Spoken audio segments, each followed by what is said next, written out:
Leticia Calderón Chelius, investigadora del Instituto Mora y presidenta de la Asociación Sin Fronteras, y IAP Margarita Núñez, coordinadora del Programa de Asuntos Migratorios de la Universidad Iberoamericana. Bienvenidas a este espacio de Mega Noticias. Gracias por estar con nosotros. ¿Qué tal? Buenas tardes. Buenas tardes. Leticia, el tema es ese famoso tercer país seguro. Hace un par de años había mucha renuencia, mucho rechazo.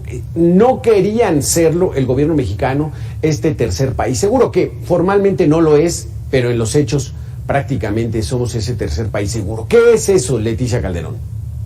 Esa es una categoría jurídica, Alberto, y gracias por la invitación.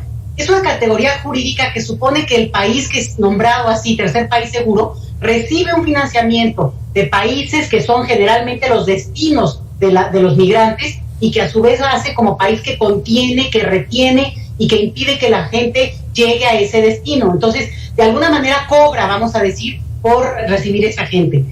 Esto no es lo que ocurre en México, digo, aquí quiero dejarlo como muy claro, porque en términos jurídicos eso no ha ocurrido. Incluso el gobierno mexicano se ha negado a aceptar esa categoría para no acabar justamente en una condición de obligación, es decir, ya que se hubiera firmado un pacto de esa manera. Entonces, esto tiene sus asegúnes, porque al final de cuentas, bueno, sí México retiene, sí está al final de cuentas haciendo un papel, digamos, de filtro para la migración que va hacia Estados Unidos, pero también de alguna manera le da cierto juego al gobierno mexicano para que pudiera salirse, por lo menos en términos de la retórica. Eso es lo que se mantiene. Y solo un último detalle: no es lo mismo los 7 millones de extranjeros que están en Turquía, por ejemplo, que es un caso de tercer país seguro, a los 100,000 extranjeros que están en nuestro territorio. Entonces también hay que dimensionarlo en ese sentido.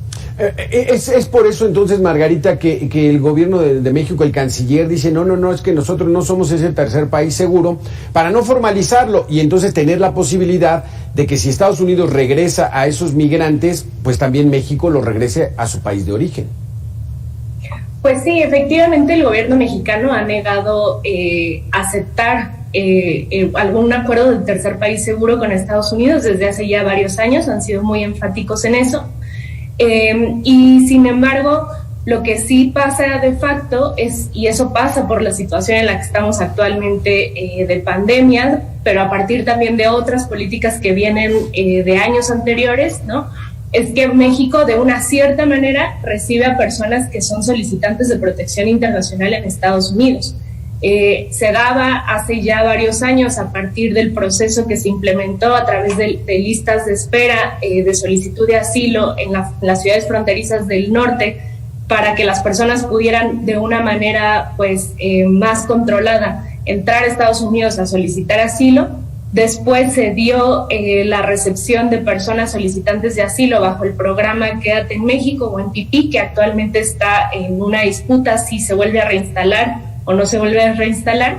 Y finalmente, a partir de marzo de 2020, con la implementación del título 42, que es una disposición de salud pública en Estados Unidos, a través de la cual se cierra la frontera para cruces no esenciales, lo que incluye el derecho a solicitar asilo, pues de facto todas estas políticas están haciendo que haya personas solicitantes de asilo o con necesidades de protección internacional que quieren solicitar asilo en Estados Unidos, que se quedan en México durante periodos de tiempo indefinidos, ¿no? Sí. Pero justamente el gobierno mexicano ha sido muy enfático en que no se firma un acuerdo de tercer país seguro, porque esto ya escalaría y tendría otras implicaciones jurídicas y políticas, como ya explicaba la doctora Calderón anteriormente. Así es, doctora Calderón, pero ¿tendría algún beneficio que México fuera el tercer país seguro? Porque pues la verdad es que somos un pueblo solidario, somos un pueblo acogedor, somos un pueblo que sí damos la bienvenida y vemos ya muchos migrantes centroamericanos, cubanos, venezolanos, que están ya radicando en nuestro país. ¿No sería mejor ya formalizarlo protocolariamente? Bueno, no es necesario formalizar una obligación moral, ética y jurídica que México ha firmado a nivel internacional y que eso ya, lo formaliza. Esto otro tiene una dimensión más de la relación, de la complejidad con Estados Unidos. Entonces yo creo que mantener esa posibilidad de negociar con ese país es importante porque tenemos una asimetría pues histórica con Estados Unidos, y en migración el tiempo es central. ¿Por qué? Porque justamente ahorita estamos en una coyuntura en la que electoralmente digamos, los demócratas están cuidando mucho estas imágenes de fuerte presencia en su país, están tratando de, digamos, no hacer olas en términos de que el electorado se ponga muy, digamos, que reaccione de manera negativa frente a las personas que van llegando. Pero Estados Unidos es un país que históricamente ha necesitado una gran cantidad de mano de obra, y estamos viendo estados de ese país, de lugares de ese país, donde en este momento ya escasea la mano de obra de cierto perfil. Entonces, es un juego en el cual a México no le conviene jurídicamente firmar y comprometerse, pero por otro lado, y eso no quiere decir que no genere y no respete su compromiso internacional, y que cuando hay personas que solicitan no solamente la condición de refugiados, sino también visas de carácter humanitario que tal vez no acreditan estrictamente hablando en lo jurídico la condición de refugiado, pero que bajo las leyes que nosotros nos hemos dado y además firmado, por ejemplo, todo lo que tiene que ver con Cartagena, con toda una categoría que da visas humanitarias en la que podrían entrar, por ejemplo, los haitianos. Entonces, aquí el punto es, y creo que es importante señalarlo, que hay leyes más allá de la relación bilateral en las cuales México ya está comprometido, y ahí entra toda la otra política de cómo vamos a integrar a las personas de una manera que nos beneficie, o manteniéndolas excluidas de toda la lógica de, digamos, de la vida cotidiana, de los derechos que pueden tener como personas en nuestro país, y como, digamos, como además personas que se integran legalmente ya en términos de algún visado, y que eso nos pudiera beneficiar a largo plazo en términos también de desarrollo económico, incluso demográfico, te diría yo. Entonces, es como una forma de ver distinto este tema, y no necesariamente siempre en función de Estados Unidos. Hoy por hoy a México no le conviene firmar ningún acuerdo de tercer país seguro, porque quedaríamos atados a Estados Unidos, y hoy tenemos a Biden, pero tuvimos a Trump y podemos tener otro presidente, si no es que a Trump también, ¿no? Entonces tenemos que cuidar mucho esa relación y esa distancia a un nivel con Estados Unidos. Tendríamos, muchísimas gracias, Leticia. Margarita, ¿tendríamos la capacidad de dar apoyo a estos migrantes, de ofrecerles derecho a la vivienda, a la seguridad social, a los servicios médicos, empleo, educación?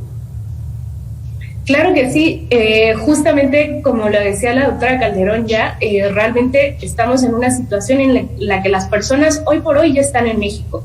No pueden regresar a sus países de origen, no hay condiciones que les garanticen una vida digna, una posibilidad de vida en sus países de origen, y también hay ciertas políticas en Estados Unidos que les impiden solicitar asilo. Entonces, frente a esto, México no solo tiene la obligación, porque tiene el marco jurídico para que le obliga justamente a darle acceso a derechos a las personas migrantes en este país, sino también esto representa una ventana de oportunidad para el país, ¿no? Estamos hablando de que somos un país de 120 millones de personas, y los solicitantes de asilo hoy en lo que va de este año, hoy rebasan los 70,000. Entonces el porcentaje realmente es muy poco, ¿no? Hay que dimensionar en ese sentido, y que México es un país inmenso que tiene toda la capacidad para integrar, para darles empleo, para que las personas a partir del empleo puedan encontrar condiciones de vida digna, puedan encontrar vivienda, puedan meter a sus hijos a la escuela, puedan rehacer sus vidas, ¿no? Eso es lo que las personas quieren al final de cuentas, encontrar un lugar donde puedan rehacer sus vidas, sí. Y eso es una posibilidad en muchas partes del país, ¿no? Simplemente es cuestión de que se necesita la voluntad política para implementar estas políticas y además coordinarlas, ¿no? El Alto Comisionado de las Naciones Unidas para los Refugiados ya tiene un programa que hace este tipo de políticas, y a través de ese programa ha demostrado que el beneficio y los aportes de las personas solicitantes de asilo en México, que se quedan en el país, que acceden a documentos, que acceden a un empleo, y que a partir de eso empiezan a desarrollar su vida, pues es mucho más, digamos, en términos de beneficios, es mucho más el beneficio que incluso la inversión que se hace para que estas políticas empiecen a caminar.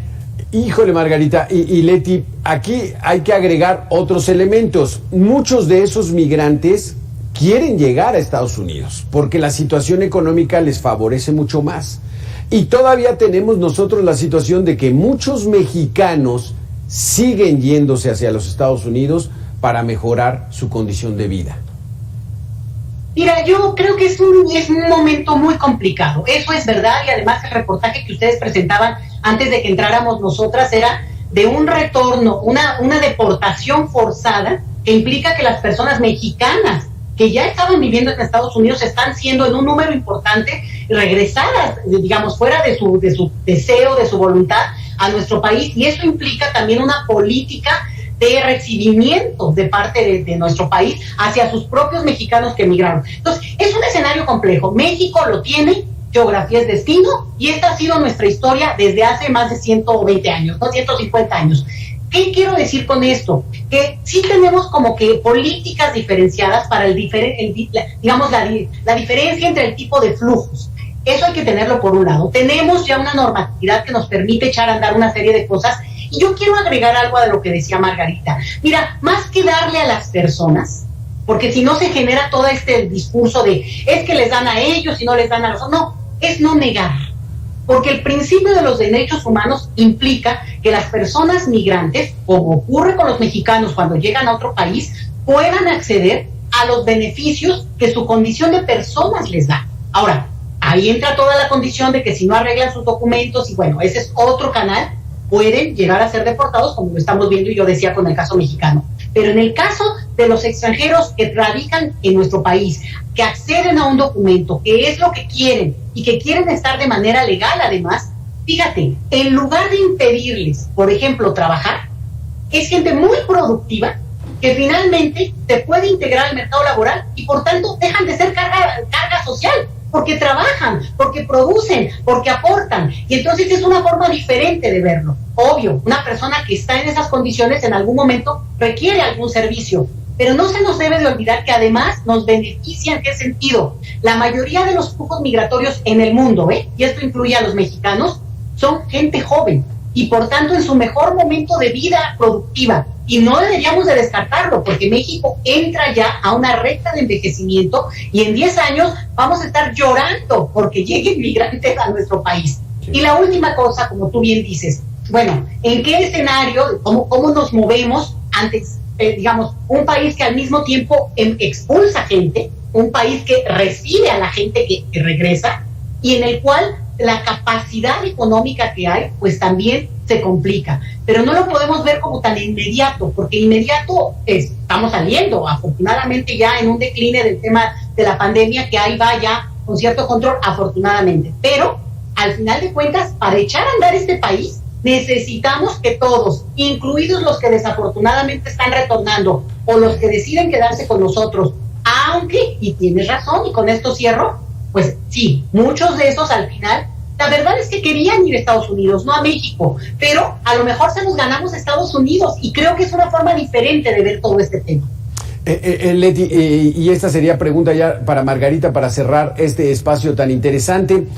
Esto que lo escuche el gobierno de México, porque, híjole, han puesto una vapuleada a los haitianos para regresarlos. Entonces, aquí hay que lograr el equilibrio, ¿no, Margarita?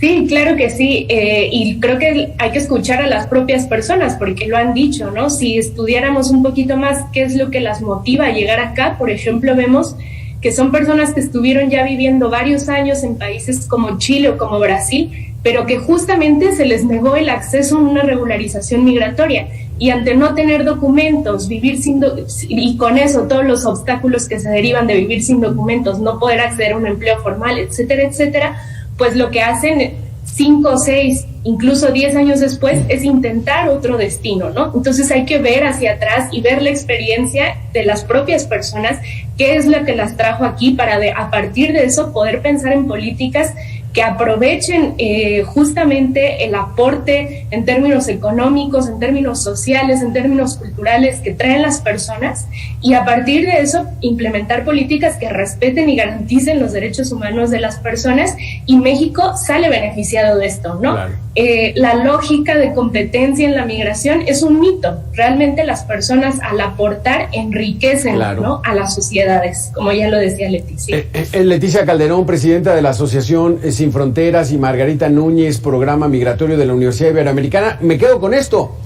En México empecemos a acostumbrarnos de que podemos ser una sociedad como los Estados Unidos, llena de migrantes de todos lados, y eso no es malo. No solo no es malo, Alberto, no hay de otra. El planeta va a tener esa experiencia y mejor empezar a educarnos y abrirnos a ese universo. Y nada más quiero aclarar, soy presidenta del patronato, para que no me vayan a después decir que o funcione. Nada más. Presidenta del patronato, Asociación Sin Fronteras. Muchísimas gracias, Leticia Calderón. Muchísimas gracias, Margarita Núñez, por haber estado con nosotros. Gracias a ti, Alberto. Ya lo saben,